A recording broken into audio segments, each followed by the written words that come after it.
Isang mapagpalang gabi po sa bawat isa. Salamat po sa Panginoon sa pagkakataon na muli tayong makapag-aral dito po sa Effective Evangelism. Sa ating pong pagsisimula, inanyayahan ko po si Pastora Thelma para po tayo ay pangunahan po sa pananalangin. Magandang gabi po sa lahat.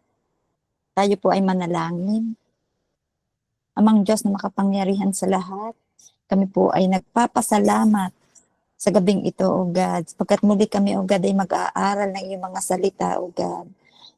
Hiniling at dalangin po namin, bigyan niyo po kami ng karunungan upang maunawaan ang lahat ng aming pag-aaralan ngayong gabi. At sa amin pong guro, kay Pastor Diyos, Panginoon, dalangin namin ang pagbibigay niyo rin po ng karunungan sa Kanya, O God, sa pagtuturo sa bawat isa sa amin, O God. Maraming pong salamat, Ama. Ikaw lamang ang mataas, Lord God, sa amin pong pag-aaral na ito, O God. Maraming pong salamat sa iyo ang walang hanggang papuri, parangal at pagsamba sa pangalan ng Panginoong Hesus. Amen and amen. Amen. Amen. Thank you po, Pastora Thelma, sa pagbubukas po sa panalangin. At ito po yung part 2 ng ating The Theology of Evangelism. At napakahalaga nga po na naintindihan natin ang mensahe na ating dinadala sapagkat ito po yung paraan para maunawaan po ng mga tao yung kanila pong tinanggap o tinatanggap na kaligtasan mula po sa Panginoon. At ang teksto nga po natin na binabasa ay yung mula po sa John chapter 3 verse 16. For God so loved the world. Yun po yung ating pinag-aralan nung nakaraan at yung emphasis po sa God the Father. At ngayon naman po ay puntahan natin itong bahagi po ng verse na that He gave His one and only Son, o sa ibang salin po ay His only begotten Son. Evangelism is not just about proclaiming a message, it is about proclaiming a person, and that person is Jesus Christ, who is the gospel embodied. So, ang Panginoong Jesucristo po, siya ang embodiment ng gospel message o ng truth ng gospel, ng mabuting balita. Ang katotohanan po nito ay pumapaloob at pumapatungkol sa atin pong Panginoong Jesucristo. So, ang tanong po, if someone asks you to explain the gospel in one word, what would you say? Yan. Sige po, pwede niyo po yung sagutin. Kung para sa inyo po, kung i-explain niyo po ang mabuting balita sa isang paggamit ng isang salita, so, ano po yung inyo pong sasabihin? Yeah. Salvation po. Sabi ni Sister Jane. Okay, thank you po, Sister Jane. So, totoo po yun. Yung iba sasabihin nila salvation, yung iba sasabihin nila grace, yung iba sasabihin nila forgiveness. Ano po? At lahat yan tamang sagot. Pero ang pinaka-the best answer nga po na pwede nating sabihin, kapag sinabing gospel message ay walang iba kundi si Jesus. Ano po? O ang Panginoong Jesucristo. Dahil ang gospel o ang mabuting balita, ito ay hindi lang plano, hindi lang ito mabuting pagbibigay ng advice o hindi lang ito mga salita na nagbibigay ng comfort sa atin, kundi ang gospel, ano po, ang mabuting balita ay walang iba kundi ang Panginoong Jesucristo na siyang nagkatawang tao. Ano po? Ang sabi nga po ng John chapter 1, ano po? In the beginning was the Word, and the Word was with God, and the Word was God. He was with God in the beginning. Through Him all things were made, and without Him nothing was made. In Him was life, and that life was the light of all mankind. The light shines in the darkness, and the darkness has not overcome it. Verse 14, the Word became flesh and made His dwelling among us. We have seen His glory, the glory of one and only Son who came from the Father, full of grace and truth. Diba po? Ang mabuting balita ay walang iba kundi ang Panginoong Hesukristo na nagkatawang tao at nakipamuhay sa ating piling at inialay ang kanyang sarili. Ano po, siya ang katuparan ng pangako ng Diyos na pagliligtas po para sa sangkatauhan. At ito po ang nagbibigay ng uniqueness sa Christianity. Dahil ang Christianity, ang totoong Christianity ay hindi religion, kundi ito po ang relationship natin sa Panginoon. Ito po yung pagtingin natin sa kung ano ang ginawa ng Diyos na pagpapahayag ng kanyang pag-ibig. Ito'y sa pamamagitan ng kanyang pagbibigay ng kanyang bugtong na anak. Ano po? Kaya hindi lang po tayo basta nagbabahagi ng isang mensahe. Hindi tayo nagbabahagi ng isa lamang relihiyon. Ano po? Tayo po ay nagpapakilala sa Panginoong Hesukristo. Ano po? Na siya ay anak ng Diyos at siya ang ating tagapagligtas. Ano po? The Word became flesh. In the beginning was the Word, and the Word was with God, and the Word was God, and the Word became flesh and dwelt among us. Ito pong word na ito, na sa Greek term, ito po ay tinutukoy na o tinatawag na logos, ano po, ay hindi lamang speech, ano po, kundi ang logos, ano po, ay ultimate expression ng Diyos na ipinakilala ng Diyos ang kanyang sarili sa pamagitan ng Panginoong Hesukristo na nagkatawang tao. Ano po? Hindi po ito abstract. Maring tinutukoy po ng banal na kasulatan na ang Panginoong Hesukristo na siyang Diyos ay nagkatawang tao at nakipamuhay sa piling po ng mga tao sa kanyang panahon. Di ba po? At hindi po ito yung flesh na ginamit po dito, ano po ay hindi po yung vulnerable lang na physical, ano po, kundi ito talaga yung talagang pagkatao ng isang tao. Ano po? Ito po yung niyakap ng Panginoong Hesukristo. Ito po yung naging daan kung bakit ang Panginoong Hesukristo ay very unique Godhead. Sapagkat si Jesus Christ lamang, ano po, sa Godhead, yung meron pong pag-embrace dito po sa humanity. Tawag nga po sa kanya ng ibang theologian ay God-man. Ano po? God-man. At hindi po dahil niyakap niya yung pagiging tao sa kanyang sarili ay naging mas mababa na siya sa pagiging pagka-Diyos. Sa katunayan, ito yung naging daan para tayo ay magkaroon ng tagapamagitan sa Diyos at sa ating bilang tao. Ano po? Ang sabi nga po dito, the Word became flesh and moved, ano po, into us. Ano po? Ito po yung grace ng Panginoon na ipinakita sa atin ng Diyos yung kanyang pag-ibig, hindi lang sa pamamagitan ng pagtingin sa kung ano yung kalalagayan ng tao, kundi sa paraan na binilang niya ang kanyang sarili. Nakabilang po sa atin na kanyang mga nilikha. Ano po? Ibinaba niya. Ano siya nagpakumbaba? Ano po? Sa kanyang pagiging tao. Ito po yung mababasa natin sa Philippians chapter 2. Hanggang kamatayan, siya'y nagpakumbaba. Dahil ito yung plano ng Diyos. Ito yung paraan ng Panginoon ng pagliligtas. At sa pamamagitan po ng evangelism, ipinapahayag po natin ang katotohanan ng Panginoong Hesukristo. Siya ang mensahe. Siya ang dala-dala natin sa mga tao. Yung katotohanan po na tanging ang Panginoong Hesukristo lamang ang daan. Ano po, siya mismo ang katotohanan at siya ang buhay at sa kanya nagmumula ang buhay. Ano po? Kung gusto niyo po na mas lalong magkaroon ng mas malalim po na pag-aaral dito po sa John, meron po akong isang lecture doon sa isang Bible school kung saan din po ako nagtuturo, yung mobile Bible school.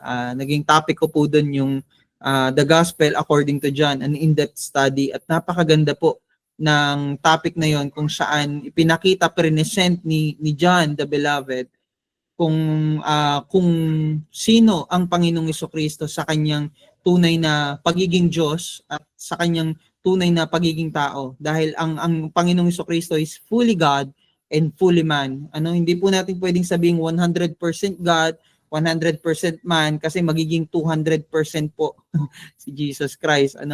At makikita po natin na si Jesus Christ, He is fully God and fully man, na sa kanyang pagiging tao, siya ay nagutom, siya ay kumain, siya ay umiyak, siya ay natulog. Pero sa kanyang pagiging Diyos, hindi yun nawala sa kanya, yung authority niya.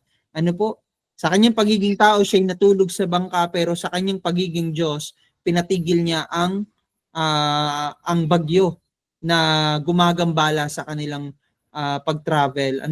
So makikita po natin kung paanong ang Panginoong Jesucristo ay merong authority sa kanyang pagiging Diyos, pero hindi niya po yung ginamit yung kanyang pagiging Diyos para mas bigyan ng emphasis yun kaysa sa kanyang pagiging tao. Dahil nung ang Panginoong Jesucristo ay namatay sa krus ng Kalbaryo para sa ating mga kasalanan, ito'y naramdaman niya at dinanas niya na nire-represent niya ang buong sangkatauhan.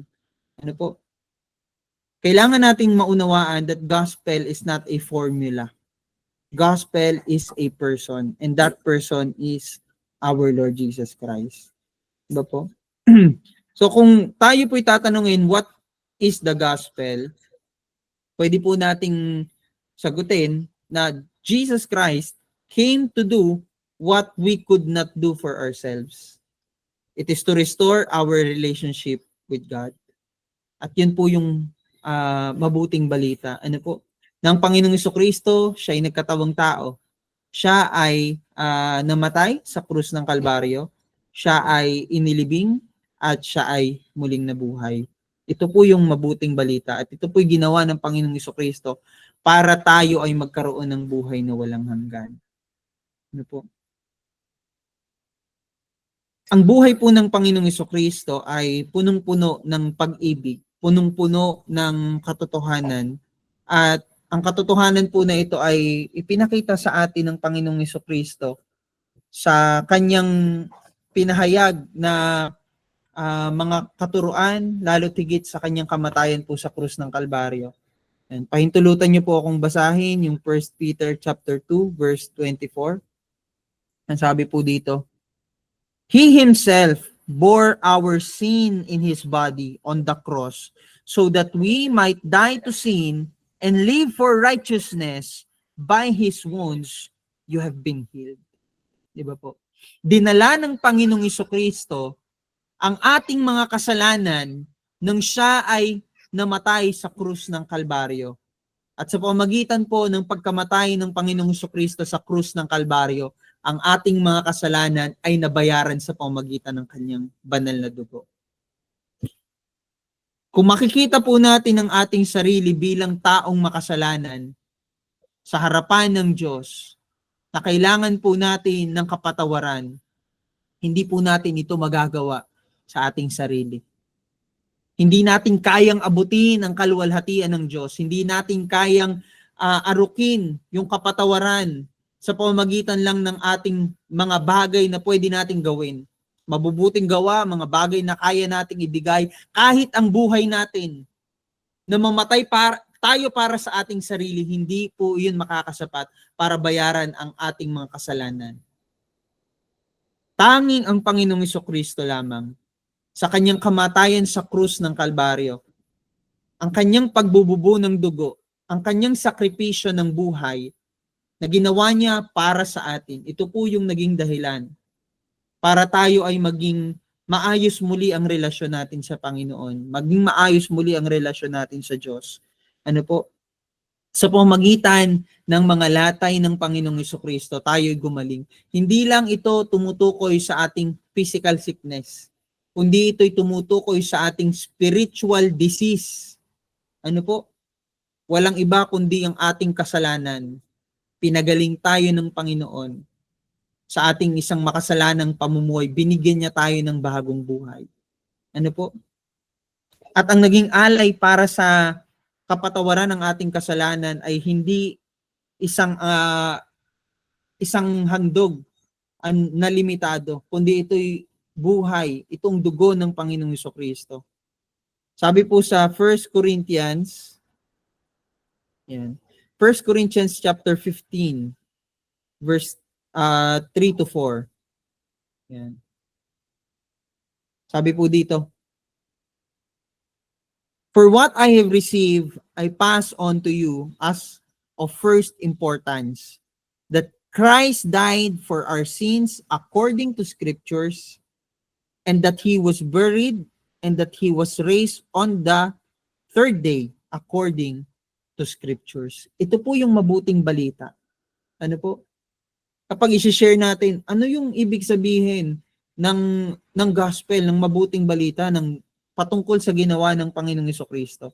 Tinukoy nga po ito ni Apostol Pablo na kauna-unahang napakahalaga o pinakamahalaga sa lahat. Ano po? That Christ died for our sins. Ano po?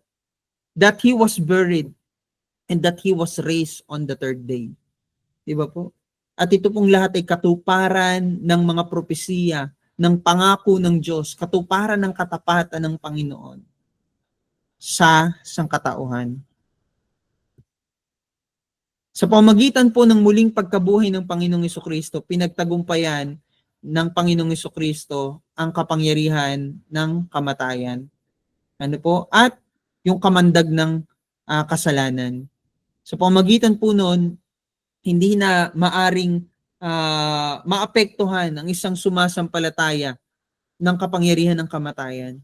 Sapagkat dahil sa kamatayan ng Panginoong Hesukristo sa krus ng Kalbaryo, ang sino mang sumampalataya sa Panginoong Hesukristo, mamatay man, ay bibigyan ng panibagong buhay. Ano po? Mamatay man sa pisikal na pangangatawa, ay bibigyan ng bagong buhay. At ito'y isang buhay na ganap, ang buhay na walang hanggan sa piling ng Panginoon. Ano po? Napaka sarap isipin na ito yung pag-asa natin.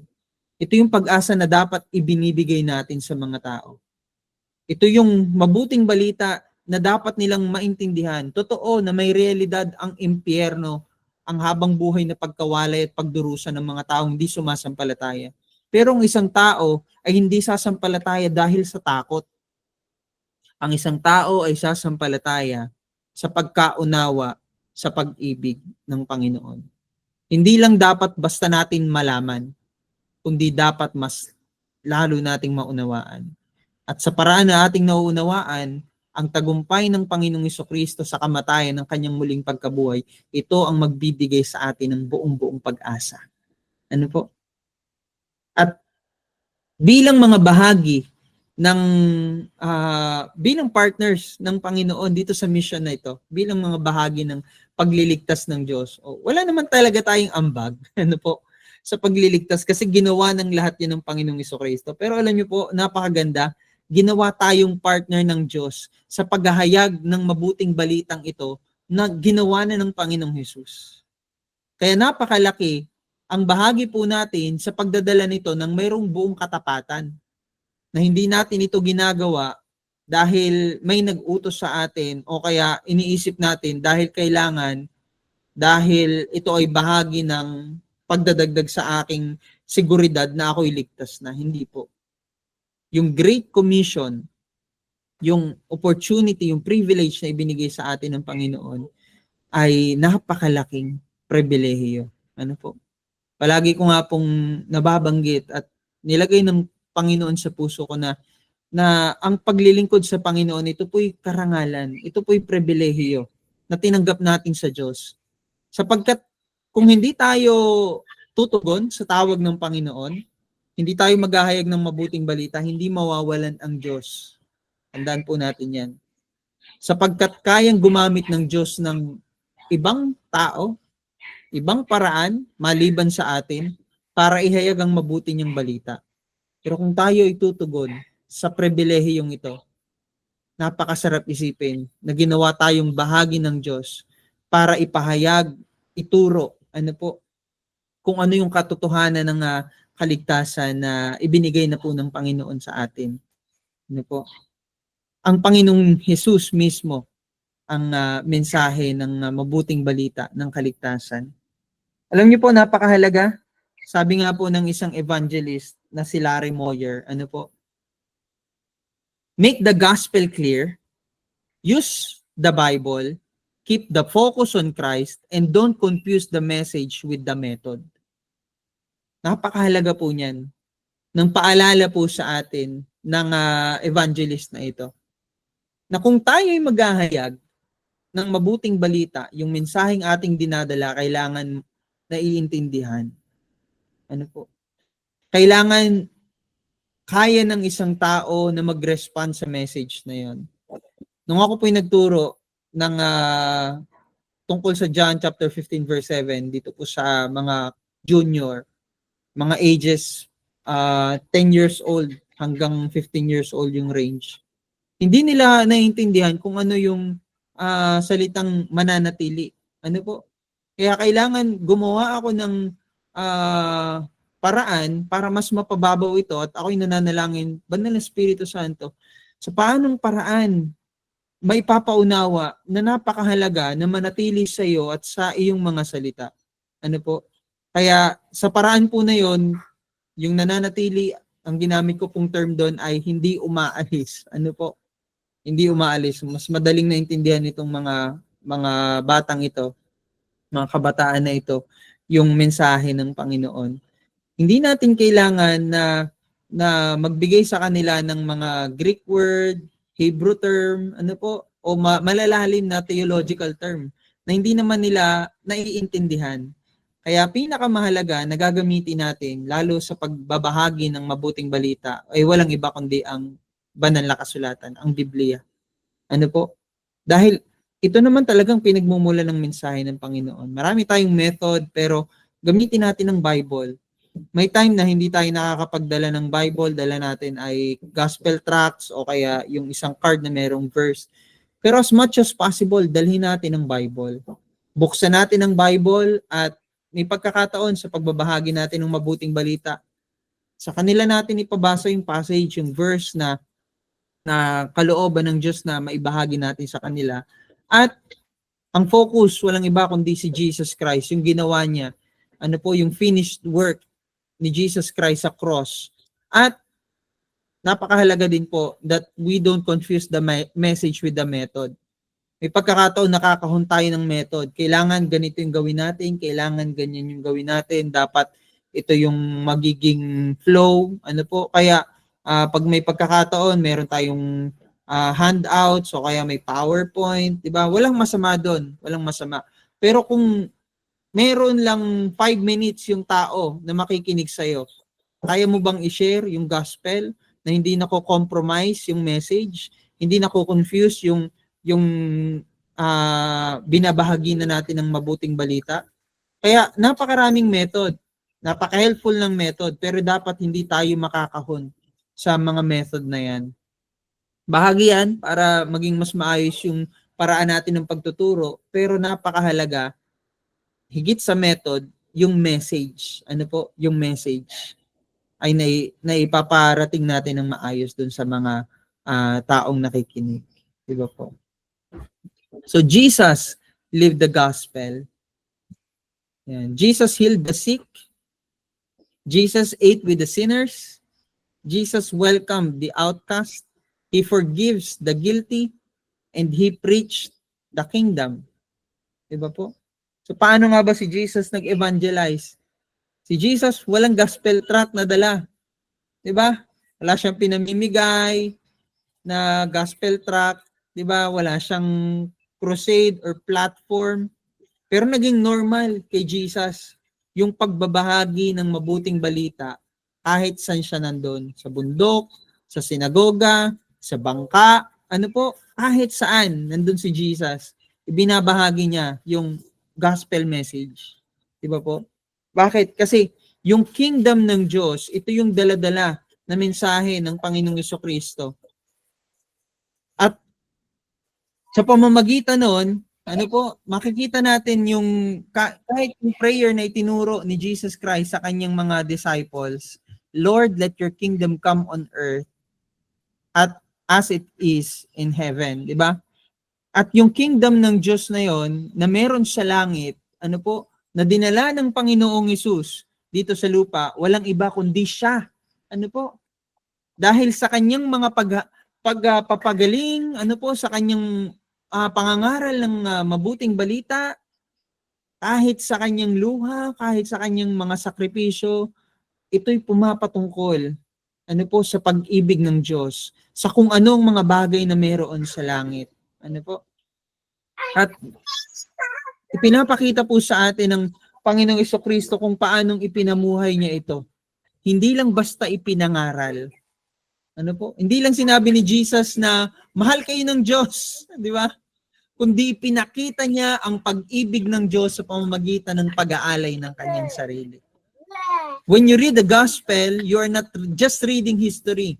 You are witnessing a divine evangelistic campaign. Ano po? Makikita po natin yung nangyari sa history kung paanong kumilos ang Panginoong Jesucristo, ang banal na Espiritu Santo, ang Diyos Ama. Ano po? Sa pamamagitan ng mga kaganapan po na ito. At makikita po natin that Jesus is the fulfillment of the promise. Sabi po ng Genesis chapter 3 verse 15. Yan. Sabi po dito, and I will put enmity between you and the woman, and between your offspring and hers. He will crush your head, and you will strike his heel. At makita po natin na ito'y naganap sa pamamagitan po ng Panginoong Jesucristo. Sa pagkamatay niya sa krus ng Kalbaryo at sa kanyang muling pagkabuhay, sa kapanganakan po ng isang birhen, ano po, ang Panginoong Jesucristo ay nagkatawang tao dito po sa ating mundo. At ginawa niya kung ano yung pangako po ng Panginoon ng Diyos na pagliligtas. At kahit yung pangako ng Diyos kay Abraham, in you, all the nations will be blessed. Hindi po ito tumutukoy sa pagbibigay ni Abraham ng salapi, makakain, mga bagay na material sa lahat ng mga tao sa lahat ng bansa, kundi sa pamamagitan ng katuparan ng pangako ng Diyos kay Abraham sa pamamagitan ni Isaac at sa mga salin lahi. Ano po, hanggang sa panahon ng Panginoong Jesucristo, ito po ay natupad. At sa pamamagitan nga po ng Panginoong Jesus, ang lahat ng tao sa lahat ng bansa ay napagpala. Diba po? So, si Jesus Christ po ang fulfillment ng promise. Makikita nga po natin yan sa Galatians chapter 3 verse 16 at sa 2 Corinthians chapter 1 verse 20. So Jesus is the good news. Ano po? Not just what he did but who he is. He does not just bring the gospel, he is the gospel. Jesus Christ died for our sins. He was buried, he was raised on the third day. So it is the cross. Ano po? Sa cross, kung saan ito ang dapat na magiging paraan para i-torment ang isang tao, parusahan ang isang tao. Pero sa pamamagitan ng cross, ginamit po ito para iligtas tayo. Bigyan tayo ng panibagong pag-asa, bigyan tayo ng panibagong buhay. Ano po? At nagpapasalamat po ako sa Panginoon sapagkat nabigyan din po ako ng Lord ng pagkakataon na makapagsulat po ng isang maliit na itong libro na to. At naging precious siya sa akin sapagkat na-inspired po ako nung time na si nanay ay nagsulat po ng libro na napakaliit. And papakita ko po sa inyo kung ano yung naging inspiration ko po dito sa book na to. Nandito po ito sa aking Bible eh. At nung time na nabasa ko po ito, itong book ni nanay, booklet. Yan, ito po yung booklet na yan. Yan, so, ito po yung the 7 last word and 7 drops of blood. Nagkaroon po ako ng malaking heart para aralin po yung word, yung last word si Jesus sa cross at yung significance ng cross, ng word, ng blood ni Jesus. At ito nga po itong book po na to na loobin ng Lord, ito po ma-revise sa mga susunod po na panahon. Pero gusto ko po basahin yung ilan sa part po nito tungkol po dun sa cross. Sabi po dito sa page 2, sa the purpose of the crucifixion. For the Roman Empire, the purpose of crucifixion was twofold. First, to punish the criminal by means of a slow, painful death, And second, to set an example so that others would not transgress the law. The Romans used crucifixion to break the criminal down physically, emotionally, and socially, even spiritually. In Jesus' day, it was brutal reminder of Roman occupation and domination. The Romans used fear to dominate the nation, and crucifixion was a principal tool in their repertoire, one that many feared and that few had encouraged to face, let alone endure. Ano po? So makikita po natin na itong crucifixion ay tool para sabihin sa mga tao na itong kriminal na to, wag nyo siyang pamarisan. Pero si Jesus Christ, ano po, tinanggap niya yung kamatayan po sa krus ng Kalbaryo.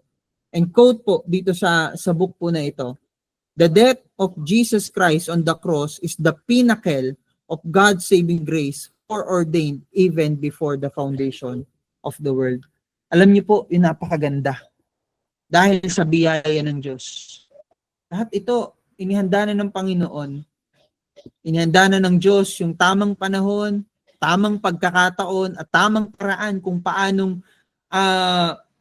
tutubusin niya ang sangkatauhan. Ito po yung rurok ng pagliligtas ng Diyos. Ito po yung katagumpayan at katuparan ng pangako ng Panginoon.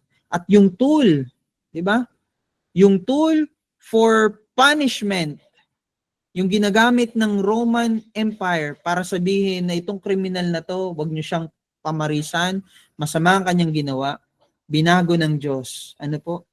Yung symbol of hopelessness, yung cross, na symbol of hopelessness sa panahon ng Roman Empire, ginamit ng Panginoong Hesukristo, binago niya yung storya ng cross na yon. At yung cross, kapag nakikita natin, hindi na siya nagiging symbol of hopelessness. Ito ay nagiging symbol of hope and love. Di ba po? Napakaganda ng ginawa ng Panginoong Hesus. Ito yung ginagawa ng Diyos sa atin na mga tao na parang pariwara ang buhay, pero kapag natagpuan natin ang Panginoong Hesus, nakita natin kung ano yung ginawa niya para sa atin. Ang ating buhay, binibigyan niya ng maganda at bagong patuto. Di ba po? Napakasarap isipin na minahal tayo at pinahalagahan tayo ng Diyos sa pamamagitan ng ginawa ng Panginoong Hesukristo para sa atin. Di ba po? Hindi lang dapat nananatili sa krus ang paghahayag natin ng mabuting balita. Ito ay nagpapatuloy hanggang sa muling pagkabuhay ng Panginoong Hesukristo, sa kanyang pag-akyat sa langit, at sa kanyang pangako na siya ay muling babalik. Binasa na po natin sa 1 Corinthians chapter 15 verse 3 to 4 itong quote na nandito po sa ating pinag-uusapan. At kung isa-summarize po natin ang gospel, yan po.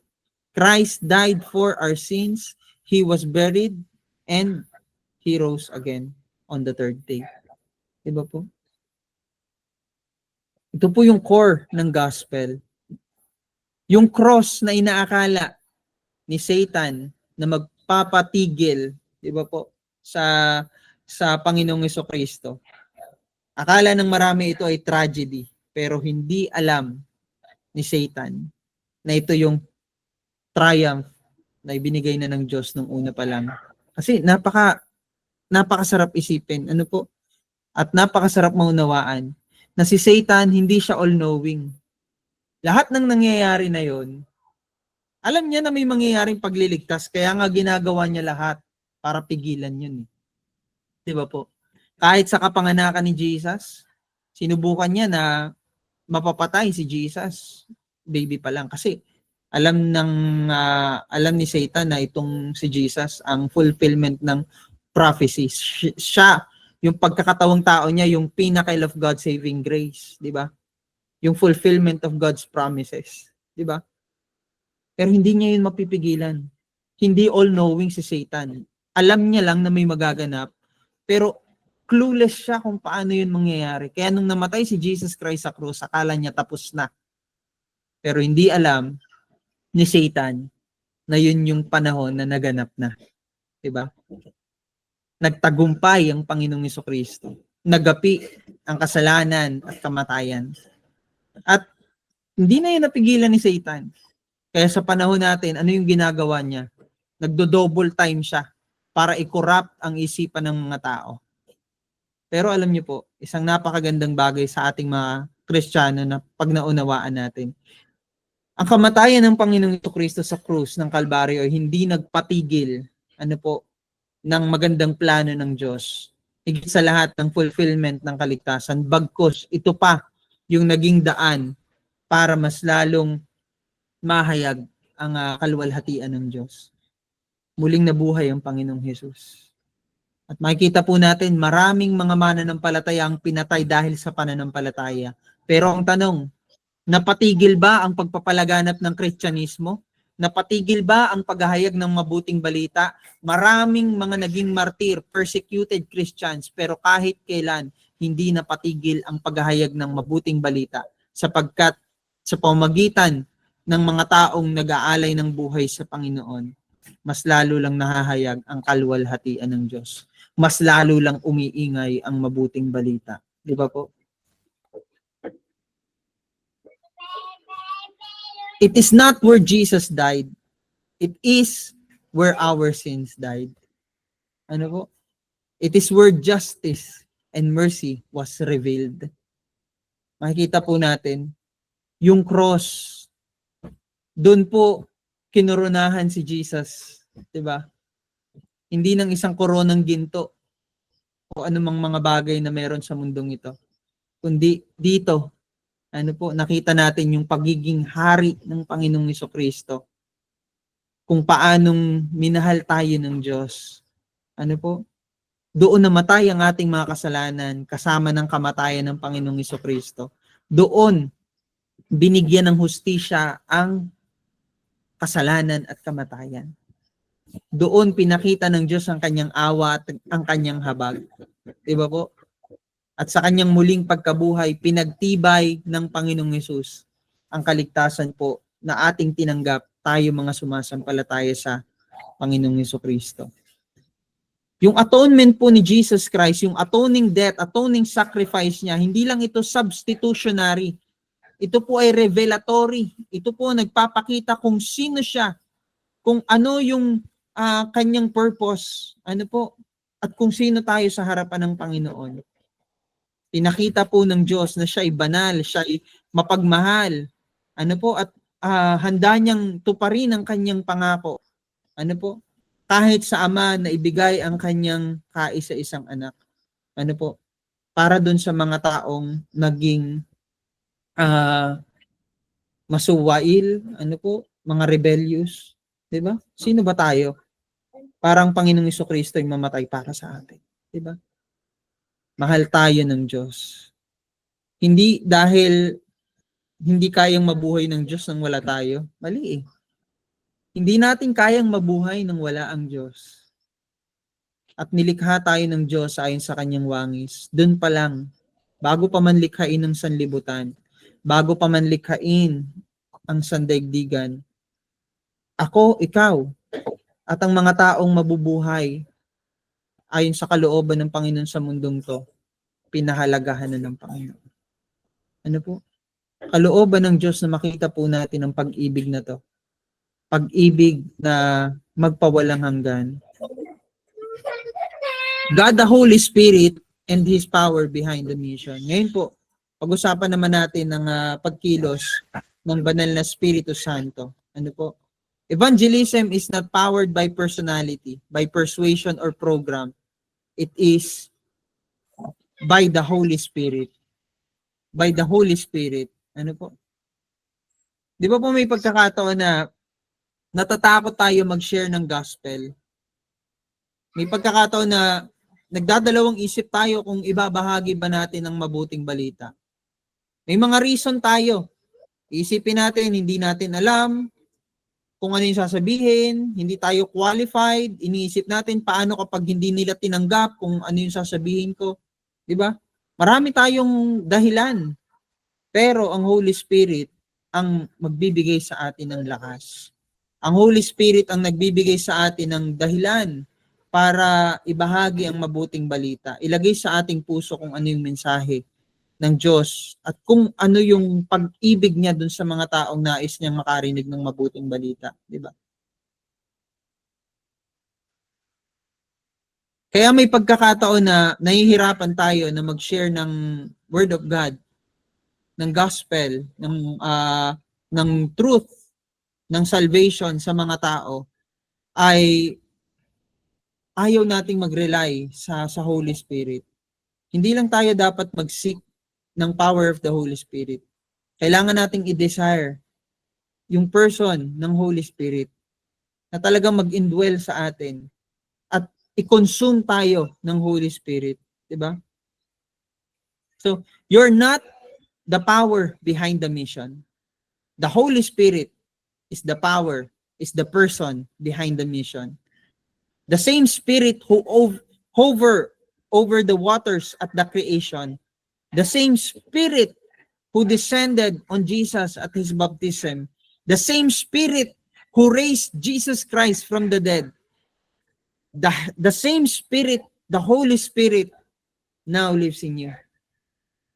Kaya tayo pong mga evangelists, teachers, preachers, mga tagapagdala ng mabuting balita, ano man yung category natin sa sarili natin, missionary, youth leader, ano man yung tawag natin sa ating sarili sa area ng ministry na tinawag tayo ng Panginoon, kailangan maintindihan po natin na kapag wala ang pagkilos, wala ang pagsama ng Banal na Espiritu Santo, imposible tayo na makapag-evangelize. Imposible na maabot yung puso ng mga tao. Dahil ang Banal na Espiritu Santo lang ang siyang nakakaabot, nakakasatisfy sa longingness, sa need ng mga tao. Sa spiritual thirst, sa spiritual dryness ng mga tao, tanging ang Banal na Espiritu Santo at ang Panginoong Jesucristo, ang kanyang mensahe, ang pag-ibig ng Ama, ang pag-ibig ng Diyos, ang pagpapakilala ng Diyos sa kanyang sarili, ang siyang makakasatisfy po sa area ng buhay ng tao na ito na mayroong ganitong klaseng longingness. At ito po yung napakaganda na maunawaan natin. Kapag sinamahan tayo ng Banal na Espiritu Santo at naranasan natin ang kanyang pagkilos sa ating buhay, yung evangelism ministry natin magiging unstoppable. Diba po? Ang Holy Spirit po ang kikilos. Tayo, tagapagdala ng mensahe. Pero ang Banal na Espiritu Santo ang nagsasalita sa pamamagitan natin. At hindi tayo ang nagliligtas. Ang Diyos ang nagliligtas. Ano po? The Holy Spirit and the sending of the Church of Acts. Yan. Diba sabi nga po sa Acts chapter 1 verse 8, but you will receive power when the Holy Spirit has come upon you and you will be my witnesses. Kapag ka naranasan po natin ang pagsama, ang pagkilos, ang pananahan ng Banal na Espiritu Santo sa ating mga buhay, ito lang po ang tanging pagkakataon na tayo ay magiging saksi, tagapagpahayag ng mabuting balita ng Diyos. Ano po? Sa pamagitan po ng Banal na Espiritu Santo.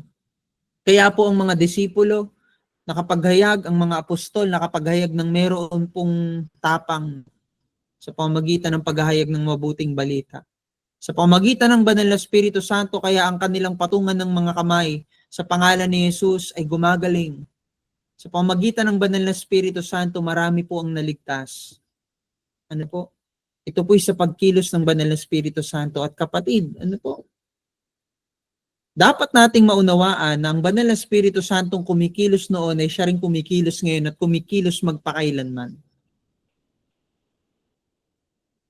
Kung ang Diyos ay nagpagaling noon at sa pamagitan ng pagpapatong ng kamay at pananalangin, bakit po natin lilimitahan ang Diyos sa kaya niyang gawin?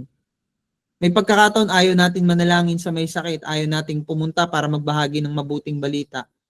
Bakit? Kasi inisip natin, paano pag nanalangin ako, paano pag hindi ito gumaling? mga kapatid, ang Diyos ang nagliligtas. Ang Diyos din ang nagpapagaling. At hindi naman ang basehan lamang natin ng katotohanan ng pagkilos ng Diyos ay kapag may pinanalangin tayong may sakit at siya'y gumaling. Alam niyo po ang isang himala sa buhay ng isang tao, ihayag natin ang mabuting balita at tanggapin niya ang Panginoong Jesucristo bilang kanyang sariling Panginoon tagapagligtas. Dahil sa mamatay ay pakinabang para sa mga taong sumasampalataya sa Panginoong Jesucristo. Ngunit ang pamumuhay naman po natin ay dapat nakalaan para sa Panginoong Hesus. Kung tayo bigyan pa ng Panginoon ng bagong buhay, pagalingin ng isang taong may sakit, ano po? May paglilingkod niya ang kanyang buhay para sa Panginoong Jesucristo. Sabi nga po ni Apostol Pablo, ang mabuhay para kay Kristo, ang mamatay ay pakinabang. Di ba po? Ito po yung kalooban ng Diyos. Kaya huwag tayong matakot. Kung mayroon pong leading ang Holy Spirit sa atin, pumunta tayo sa isang may sakit, ipanalangin natin siya.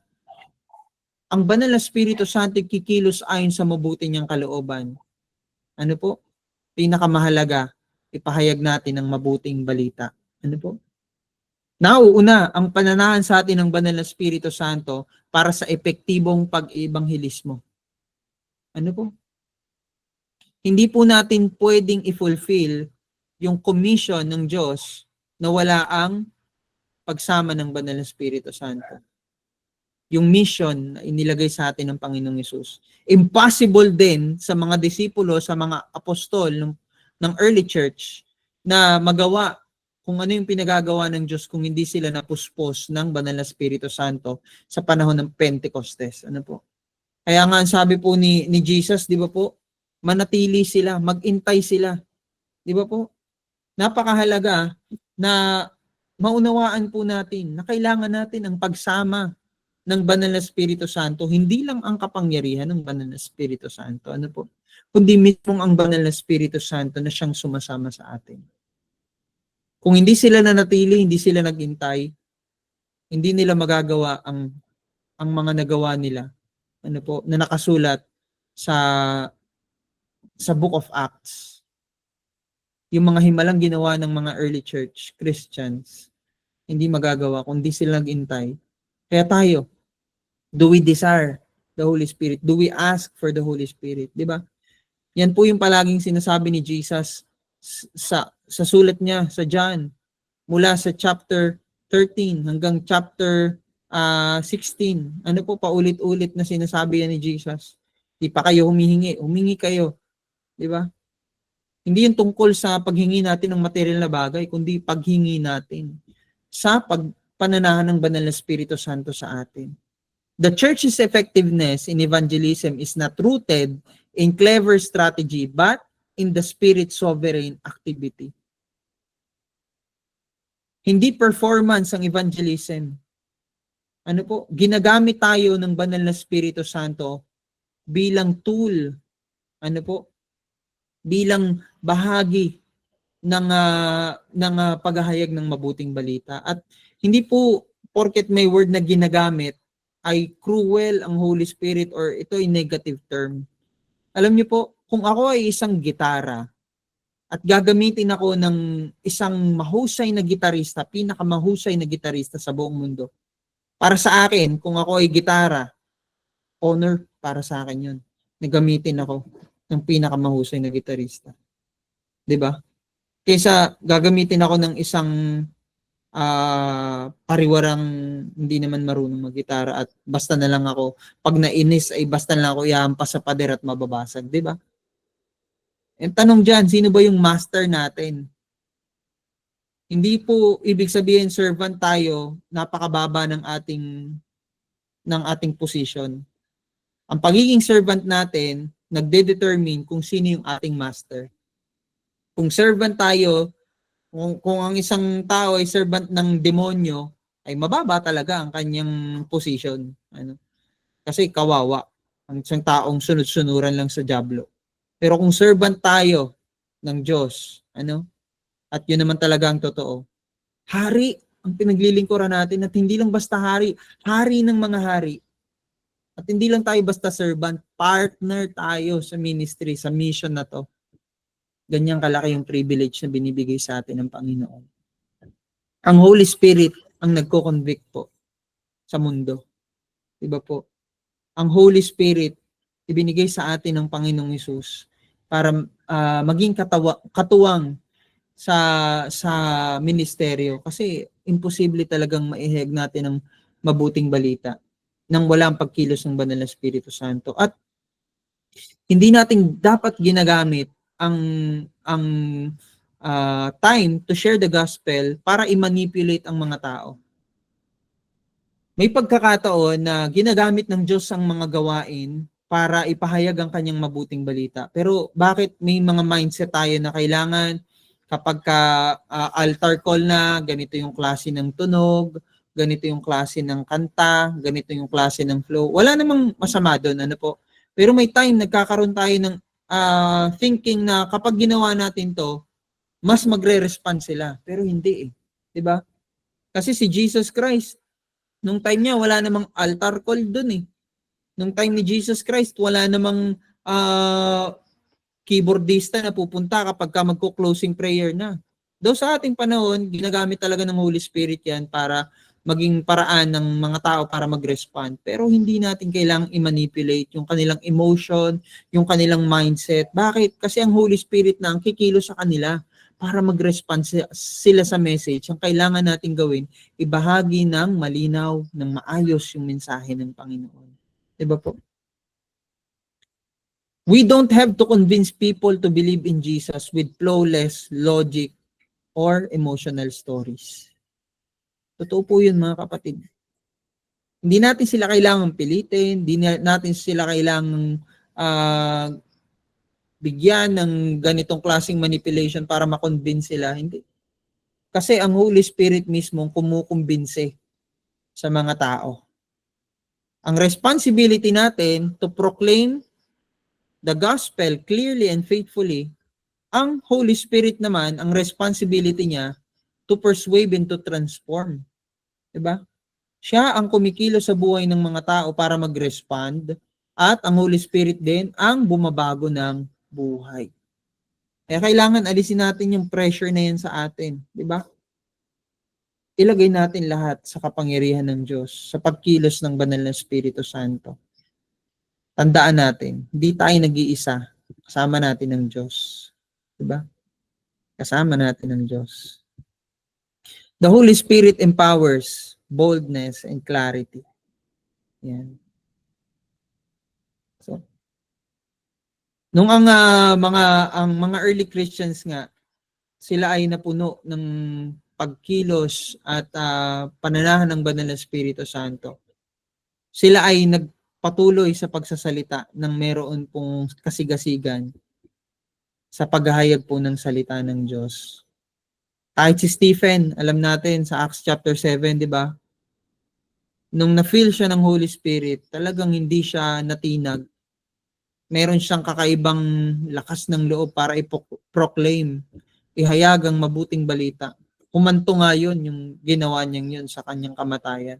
Pero kahit sa puntong yun, hindi niya sinisi ang Diyos. Hindi siya nagkaroon ng sama ng loob sa mga tao, bagkus nasa puso niya pa rin yung kaligtasan ng mga taong to. Grabe, ano po? Paano ko magkakaroon ng ganong klaseng pagmamahal sa Diyos at sa mga tao kung wala ang pagkilos ng Banal na Espiritu Santo? The Holy Spirit gives courage. The Holy Spirit gives words. The Holy Spirit gives endurance. Ano po? Pwedeng isipin natin, introvert ako, hindi ako marunong mag-share ng Word of God. Paano pag may nagtanong sa akin, baka hindi ko masagot? Pero mga kapatid, magugulat tayo pag nag-rely tayo sa Holy Spirit. Ano po? Kikilos siya sa paraang hindi po natin akalain. Maihayag po natin ang mabuting balita ng meron pong kasigasigan at katapatan.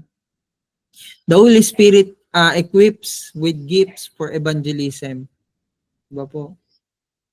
Ang Holy Spirit ang nagbibigay ng mga kaloob. Sa 1 Corinthians chapter 12, mababasa po natin yan, spiritual gifts. Sa Ephesians chapter 4, verse 11. Ang Diyos nagdisenyo ng church na mayroong different roles.